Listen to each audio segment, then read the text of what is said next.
Halo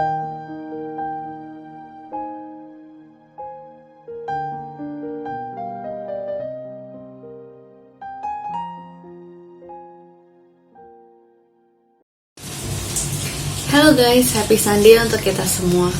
Saat ini untuk memulai ibadah kita pada hari ini, mari sama-sama kita mau saat teduh sejenak, kita mau siapin hati kita dan pikiran kita untuk beribadah kepada Tuhan. Saat teduh.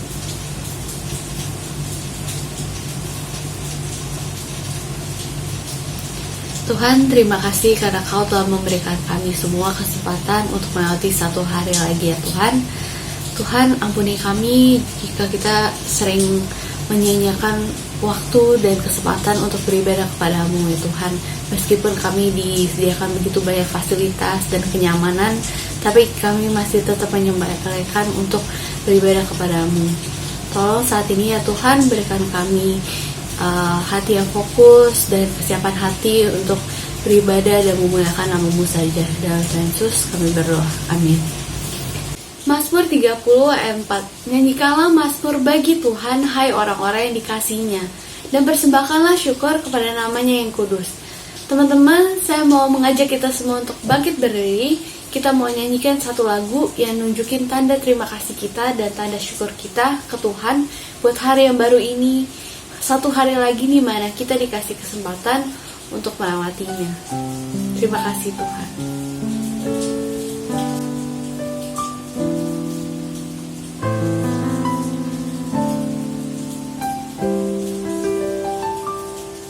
Terima kasih Tuhan untuk kasih setiamu yang kualami dalam hidupku. Terima kasih Yesus untuk kebaikanmu sepanjang hidupku. Terima kasih Tuhan. Terima kasih Tuhan setiamu yang kualami dalam hidupku.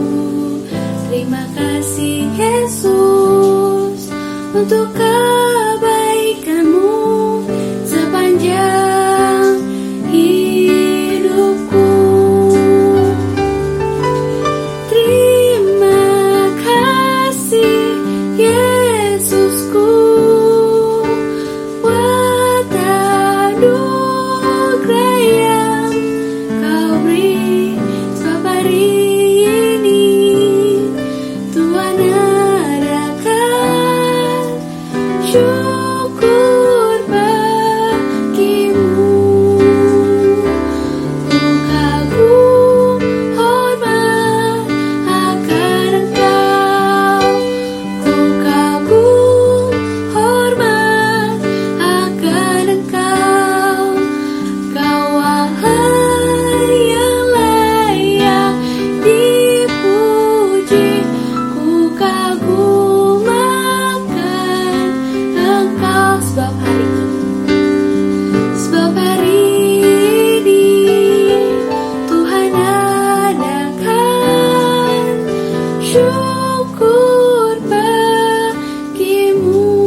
Teman-teman dipersilakan untuk duduk. Saat ini mari kita sama-sama ambil waktu sejenak. Kita mau pakai waktu ini untuk mengakui segala dosa yang kita kerjain, segala dosa yang kita ucapin atau bahkan yang kita pikirin. Sama-sama kita mau pakai waktu ini untuk mengakui dosa kita.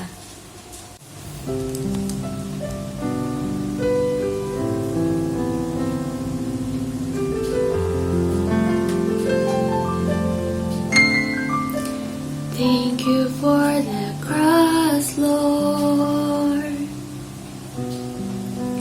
Thank you for the price you paid, bearing all my sin and shame.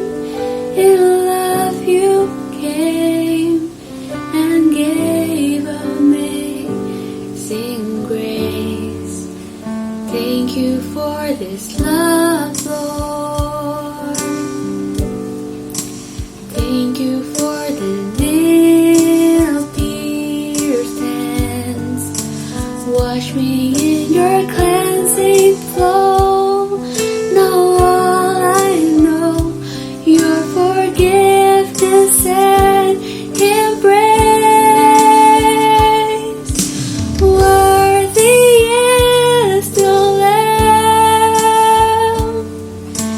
seated on the throne, crown you now with many crowns. You reign victorious,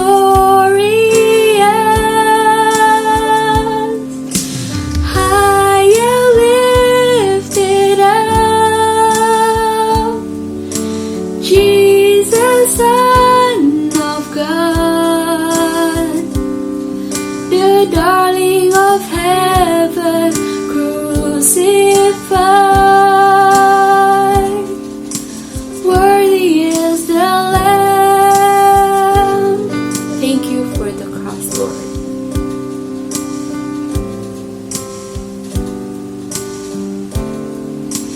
Thank you for the cross, Lord. Thank you for the price you paid, bearing all my sin and shame.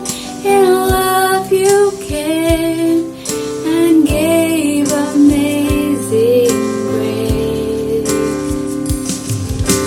Worthy is the Lamb, seated on the throne, crown you now with many crowns. You reign victorious,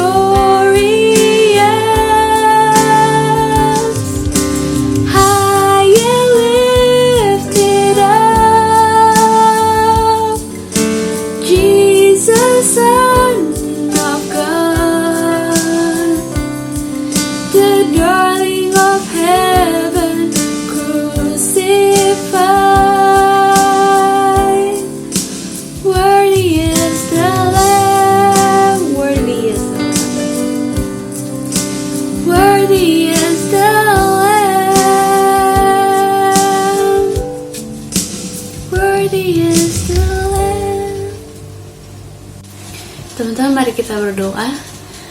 Tuhan, Kau telah menebus segala dosa kami ya Tuhan, dan telapak tangan-Mu adalah bukti di mana Kau telah datang ke dunia ini, disalibkan, mati hanya untuk menebus hidup kami. Tapi maaf ya Tuhan, kami masih aja sering lawan, kami masih aja menyia-nyiakan kesempatan hidup yang baru ini ya Tuhan. Tolong berikan kami kekuatan dan terus ingatkan kami bahwa kesempatan ini nggak semua orang bisa dapetin, dan yang kita dapetin ini itu spesial. Jadi kita nggak boleh menyia-nyiakan ini lagi, dan kita harus meninggalkan semua dosa-dosa yang telah kami perbuat, dosa-dosa yang masih mengganjal di hati kami. Dalam Tuhan Yesus kami berdoa, amin. Teman-teman, mari kita semua bangkit berdiri dan dengarlah berita anugerah ini. Efesus 5 ayat 20. Ucaplah syukur senantiasa atas segala sesuatu dalam nama Tuhan kita, Yesus Kristus, kepada Allah dan Bapa kita. Ayo teman-teman, kita mau bangkit berdiri sambil nyanyikan betapa hidup ini adalah suatu anugerah dan berkat dari Tuhan, karena Dia udah menebus kita dan menyelamatkan kita. Amazing Grace.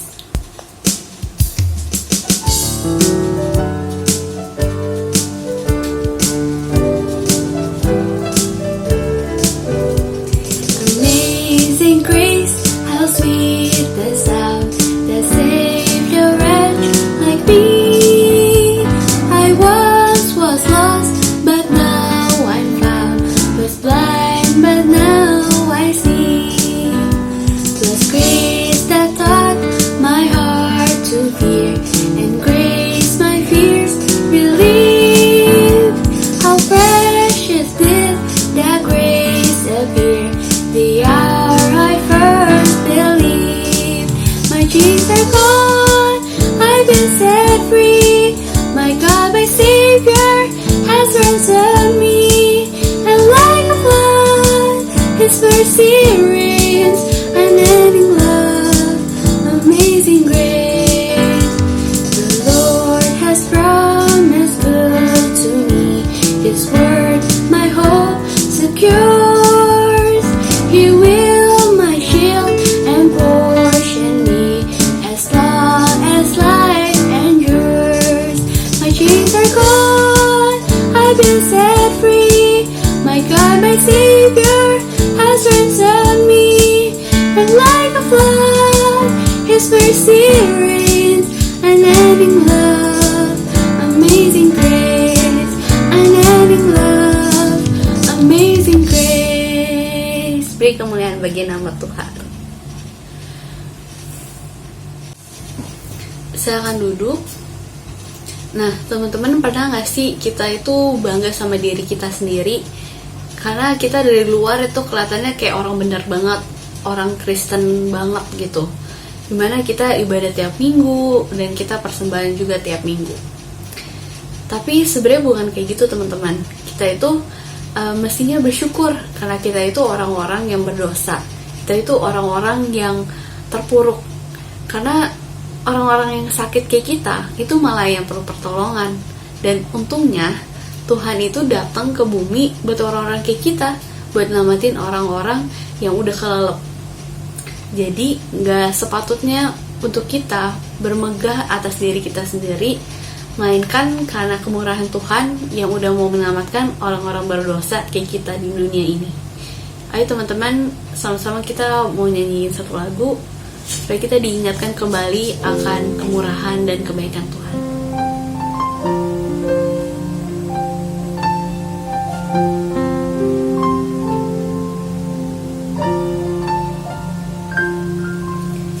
Yesus, Kau sungguh baik.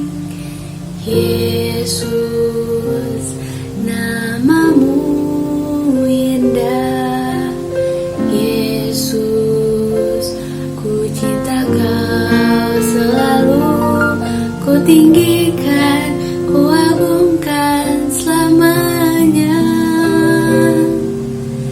Yesus, Kau sungguh baik. Yesus, nama-Mu indah. Yesus, ku cinta Kau selalu, ku tinggikan, ku agungkan selamanya. Ku mau memuji-Mu, ku selalu puji-Mu. Ku mau menyembah-Mu, ku selalu sembah-Mu. Kau yang layak terima semua pujian, kemuliaan hanya bagi-Mu Tuhan. Ku mau memuji-Mu, ku selalu puji-Mu. Ku mau menyembah-Mu, ku selalu sembah-Mu. Kau yang layak terima semua pujian, kemuliaan hanya bagi-Mu Tuhan. Firman Tuhan akan dibawakan oleh Guru Injil Angki Hitro.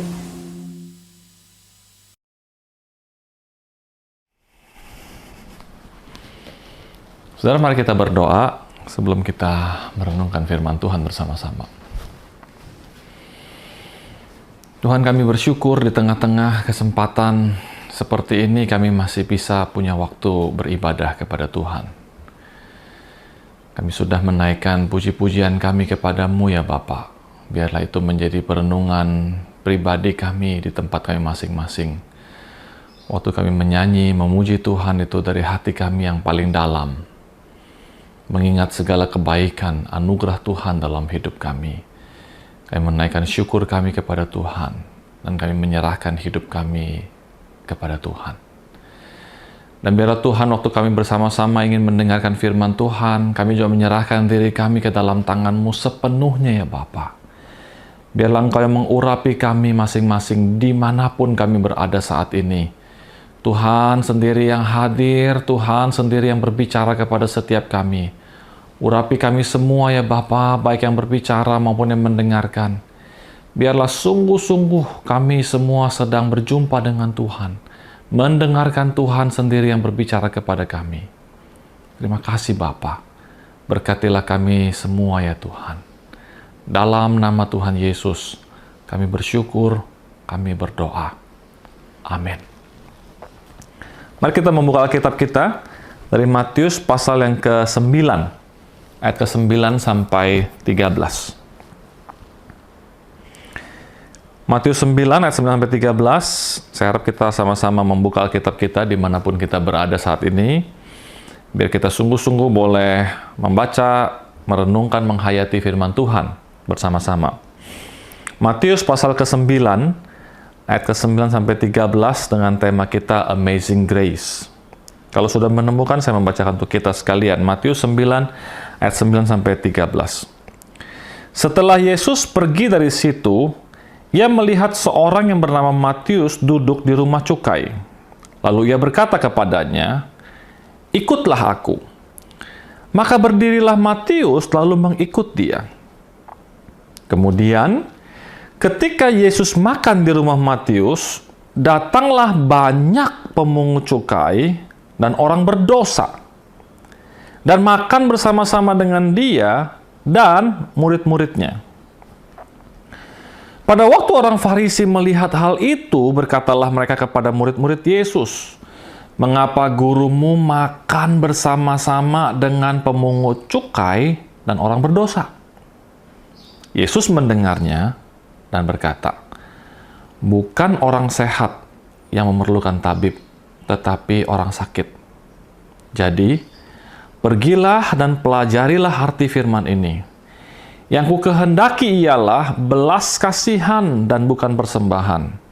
Karena aku datang bukan untuk memanggil orang benar, melainkan orang berdosa." Nah, saudara, waktu saya merenungkan bagian ini, memikirkan lagi bagian ini, saudara, saya tiba-tiba menyadari begini, siapa yang tulis bagian ini? Bagian ini ditulis oleh Matius. Makanya disebut sebagai Injil Matius. Jadi, saudara, Matius ini latar belakangnya berarti bukan orang Kristen, bukan anak Tuhan.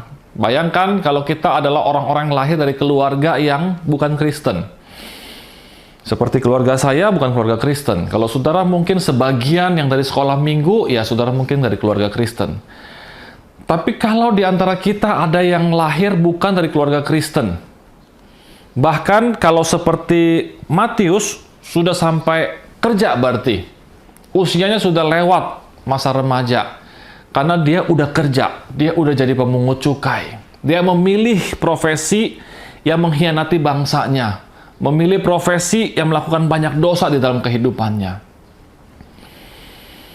Nah, saudara, hari itu Yesus datang dan memanggil dia. Tapi peristiwa ini terjadi bukan pada saat dia tulis, ya dong. Betul kan? Ini kan waktu dia tulis nih. Atau kita bacakan waktu dia tulis. Tapi kan cerita ini adalah cerita pertama kali Yesus panggil dia. Betul kan? Nah, iya. Nah, saudara, waktu saya melihat kemudian Injil Matius ditulisnya kapan? Saudara, maka kita kalau lihat para penafsir meyakini ternyata Injil Matius itu ditulisnya antara tahun 60-an sebelum tahun 65 Masehi. Sebelum 65, berarti tahun 60-an. Nah, saudara, kalau itu ditulis tahun 60-an, ini peristiwa adalah pada saat Yesus memanggil. Berarti Yesus sudah pasti di atas umur 30-an. Nah, kalau saudara lihat kira-kira rentang waktunya, berarti kurang lebih antara peristiwa yang terjadi ini dan saat Matius menuliskan peristiwa ini, rentang berapa tahun? 30-an tahun. Persis seperti saya membayangkan 30-an tahun kemudian Matius sedang menuliskan kisah tentang bagaimana dia pertama kali berjumpa dengan Yesus. Nah, saudara, bagi saya jadi unik, karena secara pribadi, saya itu baru saja merayakan ulang tahun lahir baru saya juga 30 tahun. Jadi kalau saudara pernah dengar kisah bagaimana saya terima Tuhan Yesus, saya terima Tuhan Yesus itu persis tanggal 1 Januari 1992. Saudara belum lahir ya. Nah, 1 Januari 92 saya ketemu Tuhan Yesus, pertama kali terima Tuhan Yesus, lahir baru jadi anak Tuhan. Berarti 1 Januari 2022 kemarin, yang kita baru lewati, saya persis merayakan ulang tahun ke-30 terima Tuhan Yesus. Jadi ibaratnya kalau saya lahir jadi bayi rohani, lahir baru, itu kurang lebih 30-an tahun yang lalu. 30 tahun lebih 1-2 bulan lah, ya kan?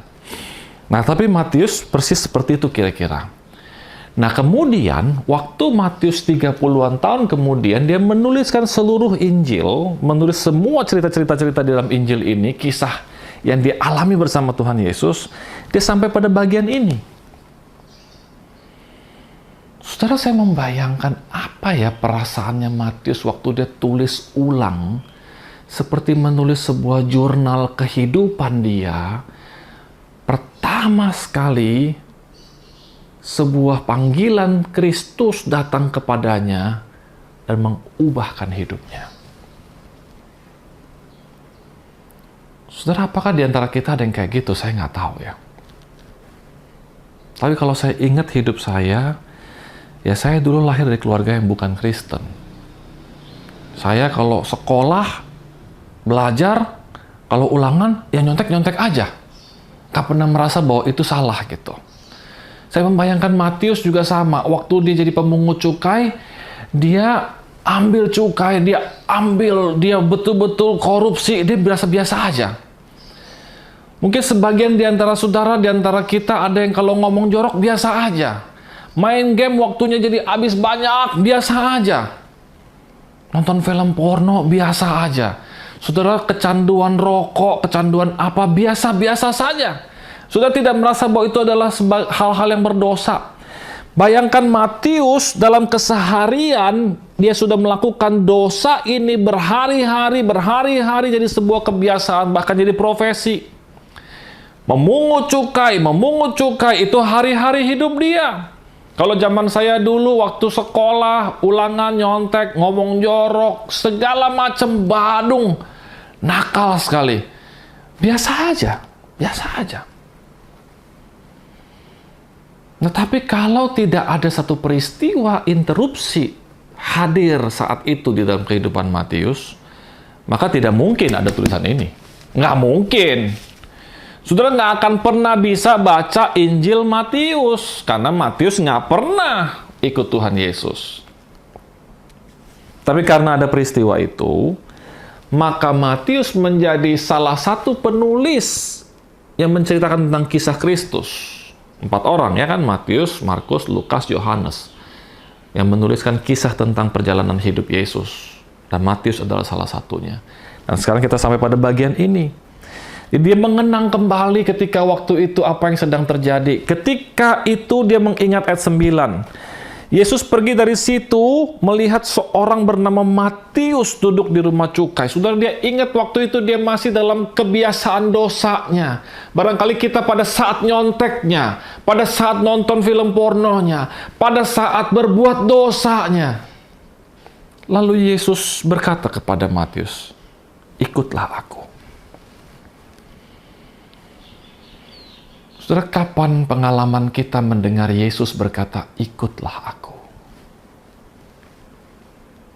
Kalau hari ini kita dikasih kesempatan untuk mendengar Yesus berkata, "Ikutlah aku", kita mau pilih ikut Yesus atau tetap ikut nafsu kita?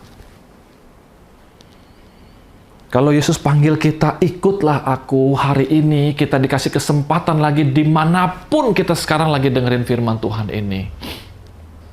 Dikasih kesempatan lagi, ikut Yesus. Atau ikut kemauan kita main game gak habis-habis. Bahkan mungkin, maaf, kalau diantara kita saat ini sambil dengerin khotbah, bahkan sambil-sambilan main game atau sambil-sambil apapun. Sebegitu kecanduannya kita, sampai gak bisa lepasin bahkan untuk mendengarkan firman selama kurang lebih setengah jam dengan fokus saja susah. Saudara, saya nggak bisa kebayang betapa kita kadang-kadang udah terjerat dalam sesuatu. Dan Yesus hadir berkata, "Jangan ikut yang itu. Ikutlah aku." Yesus bilang sama Matius, "Matius, jangan teruskan tentang memungut cukai. Ikutlah aku." Alkitab tulis, "Maka berdirilah Matius, lalu mengikut dia." Matius berdiri dan kemudian Matius memutuskan mengikut Yesus. Saudara, hari ini kalau saya ajak kita untuk merenungkan kapan pertama sekali kita memutuskan bukan mengikuti diri kita, hobi, nafsu, dan apapun di antara kita, tetapi ikut Yesus. Saudara berkata, saya dari sekolah minggu, dari kecil, bukan masalah aktivitas, tetapi hati, pikiran, perasaan, seluruh hidup waktu serahkan sungguh-sungguh ikut Tuhan. Kapan itu? Saudara, kapan dengan sungguh-sungguh memilih untuk mengikut Yesus di dalam kehidupan ini? Saudara, sungguh saya ajak kita untuk merenungkan bagian ini sejenak. Kapan saudara sungguh-sungguh memilih untuk mengikut Yesus lebih daripada mengikut yang lain? Kalau saudara sekarang sedang ditanya, saudara mau pilih ikut siapa?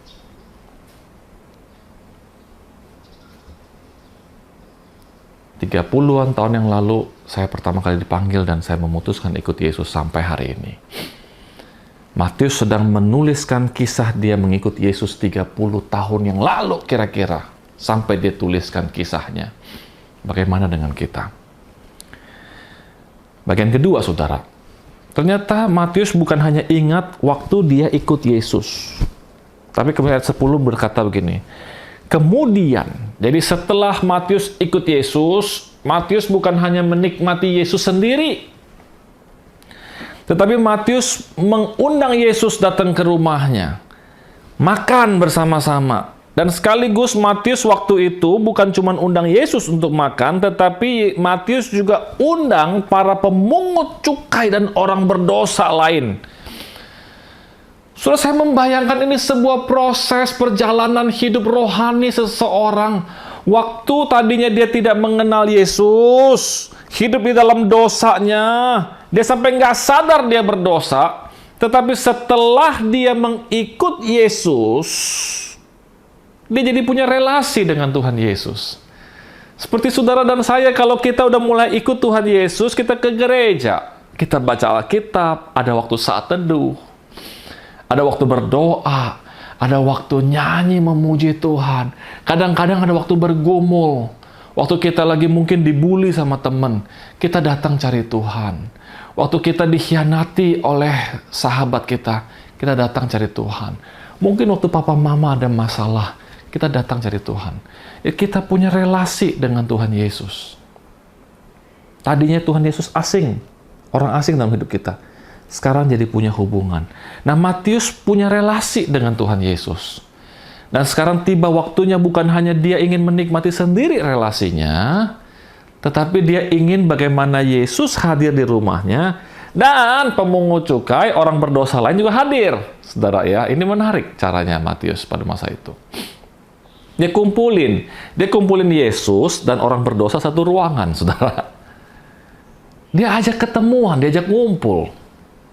Nah, barangkali kalau kita sekarang terbalik, kita nggak bisa nih ngundang Yesus ke rumah kita, ngundang orang berdosa. Mungkin kita bagiannya adalah mengundang teman-teman kita versi online datang ke gereja. Karena zaman sekarang jauh lebih gampang. Orang-orang bisa ikut kebaktian di mana aja. Agama-agama tertentu kan melarang anak-anaknya ke gereja. Tapi sekarang jadi bisa versi online.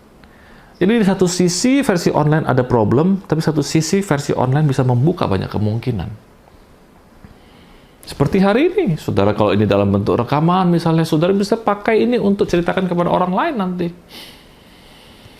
Nah, Matius mengambil keputusan itu untuk kemudian kumpulkan Yesus bersama dengan pemungut cukai dan orang berdosa yang lain. Lalu makan sama-sama. So, saya membayangkan suasana yang casual sekali ya. Yesus dengan orang berdosa tuh bukan menghakimi gitu, enggak. Saya membayangkan suasana yang casual, yang santai, makan, ngobrol, cerita. Justru kemudian Alkitab kasih satu tokoh lain, yaitu apa? Orang Farisi ternyata ikut-ikutan hadir. Lucu juga ya. Nggak tahu bagaimana cara bisa datang. Apa diundang, apa dia datang sok-sok ikut-ikutan. Kita nggak tahu.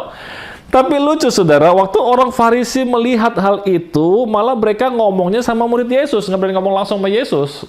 Bisik-bisik sama murid-murid, Kenapa guru kamu makan sama-sama dengan para pemungut cukai dan orang berdosa? Bisik-bisik kekencengan kali ya. Yesus dengar. Nggak juga lah ya. Yesus bisa dengar waktu mereka bilang. Jadi seolah-olah dalam pikiran mereka, Yesus itu cuma bergaul sama orang suci. Kok Yesus bergaul sama orang berdosa? Kok Yesus makan sama orang berdosa? Mereka membayangkan harusnya Yesus itu mainnya sama orang-orang yang kelihatan suci kayak kita-kita nih, gitu loh. Saudara, betapa mengerikan orang-orang yang tidak rohani ini justru merasa rohani. Orang-orang yang tidak rohani justru menjadi hakim dalam hal kerohanian, menjadi sombong rohani. Kenapa? Kok Yesus makan sama orang berdosa? Saudara, waktu Yesus dengar begitu, Yesus bilang apa? Ayat 12. Kalau saudara buka Alkitab saudara, ayat 12, saudara, Yesus bilang apa? Yesus mendengar itu, terus dia berkata apa? Bukan orang sehat yang memerlukan tabib, tetapi orang sakit. Saudara, betapa mengerikannya kalau kita dari kecil ikut sekolah minggu, ke gereja, terus kita berasa hidup kita udah sehat-sehat aja gitu. Kita nggak pernah merasa bahwa kita sesungguhnya butuh Tuhan Yesus. Itu mengerikan loh. Atau sekarang situasinya udah beda. Kita betul-betul udah lahir baru. Kita betul-betul udah terima Tuhan Yesus. Kita udah jadi anak Tuhan. Tapi kita waktu menjalani hidup kita sebagai anak Tuhan, kita betul-betul bukan taat kepada Tuhan. Kita hanya memuaskan diri kita. Labelnya aja kita Kristen. Labelnya saja kita Kristen. Labelnya doang. Tetapi hidup kita nyontek jalan terus, pornografi jalan terus, game jalan terus, ngomongin orang jalan terus, kasar jalan terus, nggak sopan jalan terus. Apa bedanya? Dan yang lebih celaka lagi, kita tidak sadar kita seperti orang sakit. Karena kita pikir kita sehat-sehat. Saudara, ini masa-masa COVID, pandemi ini lucu-lucu gimana, aneh tapi gimana? Nah, yang terakhir terjadi ini apa kalau versi Omikron? 1 di antara 3 orang sama-sama kena virus. Tapi yang 2 bisa pilek, batuk, tenggorokan sakit. Yang 1 namanya OTG, tanpa gejala. Kelihatannya nggak apa-apa, tapi sama-sama ada virus Omikron di dalam dirinya. 1 dari 3 loh saudara, kalau versi Omikron ini. Nah, saya nggak membayangkan kalau gereja isinya 30 orang, yang 20 sadar dirinya sakit, yang 10 biasa-biasa aja loh. Menganggap dirinya sehat, ngeri nggak? Ngeri saudara. Karena kita pikir kita orang sehat, kita nggak butuh Yesus. Dan bahkan jadi orang Kristen hidup, kita melakukan apa saja. Doa cuma sepintas lewat, baca Alkitab sepintas lewat, ke gereja sepintas lewat, tapi hidup kita masih tetap berantakan.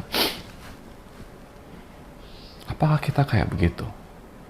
Sekolah, aktivitas, semua biasa aja, tidak melibatkan Yesus.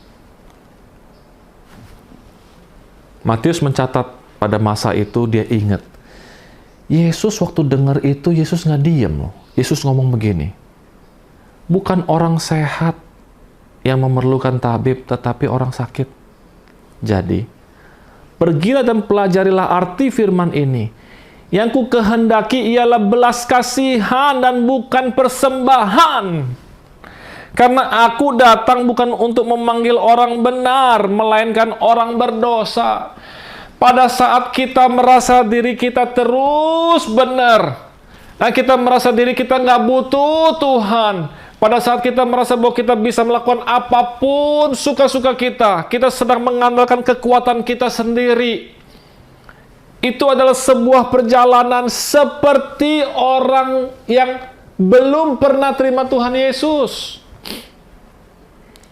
Seharusnya berbeda. Waktu kita belum terima Tuhan Yesus, kita berbuat dosa, tanpa sadar. Berbeda sekali. Waktu belum terima Tuhan Yesus, bikin dosa, mungut cukai, nggak ada rasanya. Biasa aja. Segala macam dosa, berbagai macam jenis dosa, problem-problem, semua biasa aja. Ibaratnya hari ini kalau bagian-bagian kita barangkali yang tadi, yang nyontek lah, pornografi lah, ngomong jorok lah, semua biasa-biasa aja. Tetapi seharusnya ada perbedaan antara sebelum terima Tuhan Yesus dan setelah terima Tuhan Yesus. Nah, setelah terima Tuhan Yesus, Matius ingin memperlihatkan sebuah pembicaraan Yesus dengan orang yang merasa dirinya rohani. Pembicaraan Yesus dengan orang Farisi. Yesus bilang sama orang Farisi, "No, nggak begitu. Bukan orang yang sehat yang butuh tabib, tetapi orang yang sakit. Kalau kamu merasa diri kamu sehat, tapi sebenarnya sakit, itu mengerikan. Kamu pikir kamu orang Kristen, baik-baik saja, oke-oke saja. Saya toh ke gereja, saya toh ini, itu. Tapi dalam hidup tidak ada sungguh-sungguh cinta Tuhan. Tidak ada sungguh-sungguh berserah kepada Tuhan. Itu mengerikan, saudara. Itu mengerikan. Saudara, itu mengerikan. Nah, saya nggak tahu teman-teman remaja hari ini bergumul soal apa. Tapi kalau kita waktu bikin dosa, kita begitu menikmatinya, sampai kita nggak lagi takut sama dosa tertentu. Diomongin, dijelasin, kita nggak takut lagi. Itu mengerikan loh. Itu mengerikan. Jadi bagian pertama, kita sungguh-sungguh diingatkan oleh Matius. Kita terima Tuhan Yesus. Cerita tentang kisah terima Tuhan Yesus. Bagian kedua, bagaimana kita sungguh-sungguh menyadari kita butuh Tuhan, menyadari kita orang sakit, dan terus masih butuh Tuhan. Nah, bagian ketiga sekarang yang penting lagi. Saudara, bagian ketiga, salah satu bagian yang penting adalah ketika Yesus berkata begini, bukan hanya orang sakit yang butuh tabib, tetapi kalau ada orang-orang yang terjebak bahwa merasa bahwa kekristenan hanya tentang persembahan, tapi kehilangan belas kasihan, itu berbahaya. Itu berbahaya.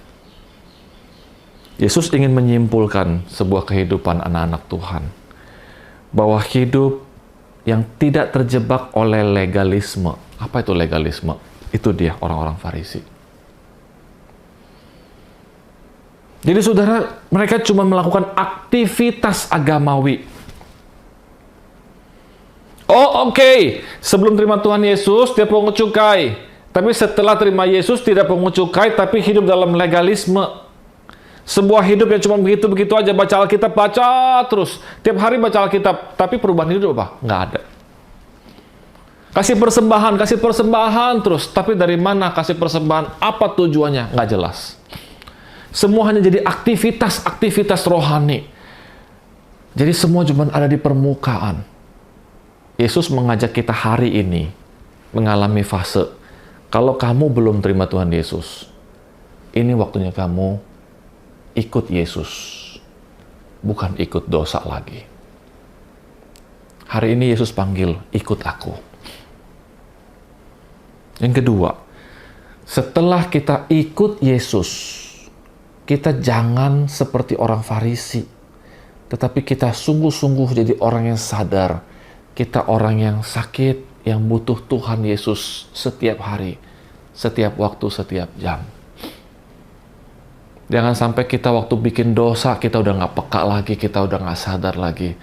Terus-menerus berkanjang di dalam dosa, padahal udah jadi anak Tuhan. Yang ketiga sekarang, bagian yang penting, bagaimana Yesus berjumpa dengan para pemungut cukai dan orang berdosa. Dan Matius adalah orang yang dipakai Tuhan untuk mengajak Yesus berjumpa dengan orang berdosa. Dan Yesus menjelaskan, inilah saatnya hidup bukan hanya kasih persembahan, tetapi tentang belas kasihan. Yang ketiga, saudara, adakah hati kita waktu lihat teman-teman kita yang belum terima Tuhan Yesus, ada belas kasihan, ada tergerak, ada rindu membagikan firman, membagikan tentang Yesus, jadi teladan hidup. Jadi waktu kita belajar hidup rohani, belajar hidup baik, cinta Tuhan, taat, bukan supaya kita kelihatan hebat, bukan. Bukan supaya kita bisa sombong dan bangga, bukan. Tetapi kalau dalam anugerah Tuhan pakai kita jadi contoh, jadi teladan. Di antara remaja yang kehilangan kasih sayang orang tua, kita bisa membawa kasih Tuhan Yesus kepada mereka. Di tengah-tengah teman-teman kita yang orang tuanya bercerai, kita bisa hadir membawakan cinta Tuhan Yesus. Ada belas kasihan di situ. Di tengah-tengah teman-teman kita yang mungkin udah begitu putus asa, putus harapan. Bahkan mungkin kalau di antara remaja ada yang sampai mau bunuh diri. Ada anak-anak GKBJ yang hadir, datang, karena ada belas kasihan dalam hidupnya. Sudah saya rindu sekali untuk menjangkau anak-anak remaja yang lain. Gak bisa kita lagi udah tua kayak begini. Gak bisa, saudara. Saya selalu bilang, udah gak bisa lagi. Saya udah terlalu tua. Pelayanan pribadi saya di tempat dunia pekerjaan. Tetapi pelayanan pribadi, saudara, teman-temanku, adik-adikku, kamulah teman-teman di sekolahnya mereka. Mereka lihat kamu. Apa yang mereka lihat? Munafik, palsu, atau belas kasihan? Bisa jadi tempat curhat. Waktu teman kamu ngalami problem, apakah kamu tempat curhatnya? Waktu papa mamanya berantem, ribut, bahkan mungkin hampir bercerai, apakah mereka cari kamu? Kalau iya, rawatlah hati yang berbelas kasihan itu. Teman-temanku, hidup kita menerima amazing grace, anugerah yang ajaib itu. Supaya kita mengalami 3 fase ini. 1, kita mengalami fase ikut Yesus, bukan ikut yang lain lagi. Yang kedua, kita sadar kita orang sakit yang butuh Tuhan Yesus. Bukan orang yang sok-sok sehat, sombong, bukan. Yang ketiga sekarang, kita menjadi orang-orang yang punya belas kasihan. Kita menjadi orang-orang yang punya hati melayani, mengasihi, memberikan hidup kita. Sampai kita dewasa, sampai kita tua nanti. 30-an tahun kemudian setelah terima Tuhan Yesus, kita masih bisa menuliskan kisah seperti ini. So, saya rindu sekali, 30-an tahun yang akan datang, saudara masih bisa menuliskan kisah tentang bagaimana perjumpaan pertama kali dengan Yesus. Dan itu menjadi sebuah kisah yang memberkati orang lain. Tuhan memberkati kita. Kita di dalam ibadah ini biarlah sungguh-sungguh menghayati dan menikmati Tuhan. Ambil waktu pribadi, masing-masing tundukkan kepala dimanapun saudara berada. Ambil waktu pribadi. Mari kita kembali mengingat kapan kita berjumpa Tuhan Yesus pertama kali. Kalau kita dari sekolah minggu, dari gereja semua, tetapi iya pertanyaannya kapan pertama kali kita sungguh-sungguh lahir baru terima Tuhan Yesus.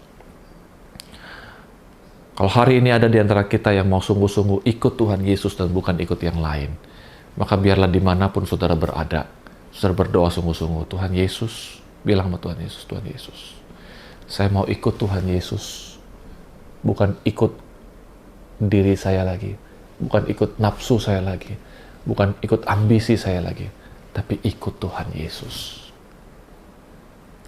Dan yang kedua, bagi kita orang-orang yang sudah ikut Tuhan Yesus, kalau kita selama ini jatuh ke dalam kondisi bahwa kita merasa baik-baik saja, sehat-sehat saja, padahal masih banyak berkanjang dalam dosa, ini saatnya anak-anak Tuhan, adik-adikku, saudara-saudaraku, datang kepada Tuhan dan bilang, ya Tuhan, aku orang sakit, aku butuh tabib, aku orang sakit, aku butuh dokter, aku butuh Tuhan Yesus, yang bukan hanya menyelamatkanku, tetapi menyembuhkan luka-lukaku, luka hidupku, luka masa laluku, luka apapun dalam hidupku. Aku butuh Tuhan Yesus menyembuhkan luka-luka hidupku. Dan yang ketiga, bagi setiap mereka yang sudah mengalami kebaikan Tuhan Yesus, cinta Tuhan Yesus, dengan sadar hari ini, bukan hanya memberikan persembahan kepada Tuhan, tetapi dengan hati yang berbelas kasihan, menceritakan tentang Kristus, bersaksi, jadi contoh teladan, mengasihi dan melayani Tuhan di gereja dan di berbagai tempat yang lain. Dan biar kiranya 30-an tahun yang akan datang, kita masih bisa menuliskan kisah kita dengan Kristus. Betapa indahnya hidup waktu kita dipanggil oleh Tuhan Yesus. Bapa di surga, inilah kami Tuhan, anak-anak-Mu. Dimanapun kami berada hari ini, terima kasih karena kami diingatkan lagi tentang amazing grace. Anugerah yang ajaib itu ya Tuhan. Terima kasih. Biarlah seumur hidup kami terus-menerus hidup mengikut Tuhan, mengiring Tuhan apapun yang terjadi dalam hidup kami. Apapun yang terjadi dalam hidup kami ikut Tuhan, kami iring Tuhan. Mengiring Tuhan seumur hidup kami. Sampai kami pulang kembali kepada Tuhan. Dan menjadi orang-orang yang terus disembuhkan, dipulihkan, disembuhkan, dipulihkan. Dipenuhi belas kasihan Tuhan. Memberitakan Injil, memberitakan kasih Tuhan kepada orang-orang yang membutuhkan. Terima kasih Bapa. Terima kasih Tuhan. Berkatilah kami semua dimanapun kami berada saat ini. Biarlah kami bukan hanya menjadi pendengar-pendengar firman, tetapi Tuhan tolong kami menjadi pelaku-pelaku firman. Terima kasih Bapa. Dalam nama Tuhan Yesus, kami bersyukur, kami berdoa. Amin. Terima kasih Guru Injil Aki Hitro atas pelayanannya. Kiranya Tuhan memberkati pelayanan ke depannya, keluarga, dan kesehatan. Teman-teman, saat ini mari kita memberikan persembahan kita sebagai tanda syukur kita. Kita bisa berikan persembahan lewat transfer ke nomor rekening, atau bisa dititipkan ke orang tua kita, atau juga bisa dengan scan QR Code yang udah ada. Mari sama-sama kita berdoa. Tuhan, terima kasih atas berkat yang Kau terus berikan kepada kami dalam kehidupan ini. Tuhan, terimalah persembahan ini sebagai tanda syukur kami, dan gunakanlah persembahan ini untuk memperluas kerajaan-Mu saja ya Tuhan. Dan untuk Yesus kami berdoa. Amin. Nah, teman-teman, ada sedikit announcement nih.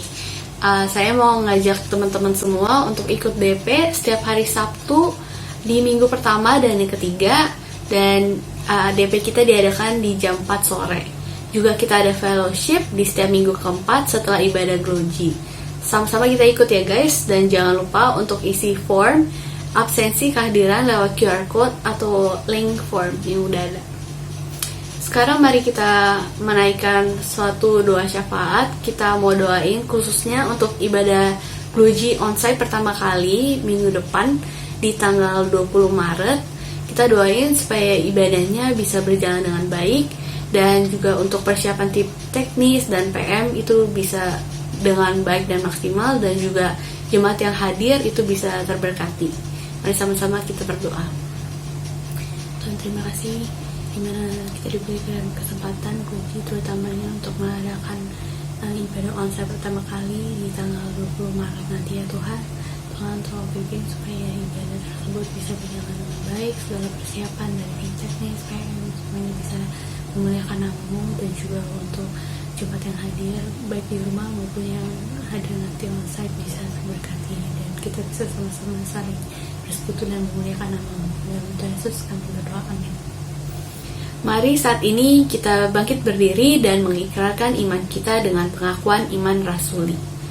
Aku percaya kepada Allah, Bapa yang Maha Kuasa, Khalik langit dan bumi, dan kepada Yesus Kristus, Anaknya yang tunggal Tuhan kita, yang dikandung daripada Roh Kudus, lahir dari anak darah Maria, yang menderita secara di bawah pemerintahan Pontius Pilatus, disalibkan, mati, dan dikuburkan, turun ke dalam kerajaan maut. Pada hari yang ketiga bangkit pula dari antara orang mati, naik ke surga, duduk di sebelah kanan Allah, Bapa yang Maha Kuasa. Dan dari sana Ia akan datang untuk menghakimi orang yang hidup dan yang mati. Aku percaya kepada Roh Kudus, gereja yang kudus dan am, persekutuan orang kudus, pengampunan dosa, kebangkitan tubuh, dan hidup yang kekal. Amin. Roma 11 ayat 36. Sebab segala sesuatu adalah dari Dia, oleh Dia, dan kepada Dia. Bagi Dialah kemuliaan sampai selama-lamanya. Doksologi.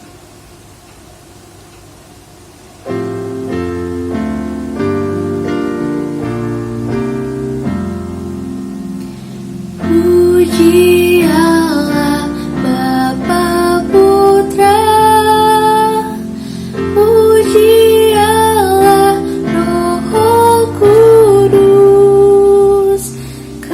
setiganya yang esa.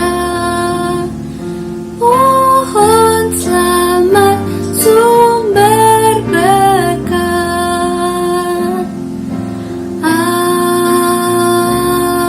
Amin. Doa dan berkat. Baik saudara, kita akan mengakhiri ibadah kita hari ini. Kita mengangkat hati kita mengangkat jiwa kita kepada Tuhan. Karena kita sadar kita tidak bisa hidup tanpa anugerah, belas kasihan dan kemurahan Tuhan.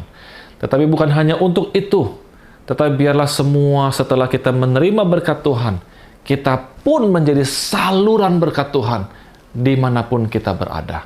Mari arahkan hati kita kepada Tuhan dan sungguh-sungguh bersama-sama kita menerima berkat dari Tuhan. Kiranya kasih karunia dari Allah Bapa yang telah menciptakan kita segambar dan serupa dengan dirinya sendiri. Kasih di dalam Yesus Kristus yang telah mati di atas kayu salib untuk menggantikan setiap dosa-dosa kita. Kasih dan penyertaan dari Allah Roh Kudus yang tinggal diam di dalam hati setiap orang percaya. Allah Tritunggal menyertai kita sepanjang hidup kita, mulai saat-saat ini, seterusnya, bahkan sampai selama-lamanya. Amin. Bapa, terima kasih. Bapa, terima kasih. Bapa, terima kasih. Bapa di dalam surga, puji, terima kasih. Amin. Ibadah selesai, teman-teman dipersilakan untuk duduk. Saat teduh and happy Sunday semua.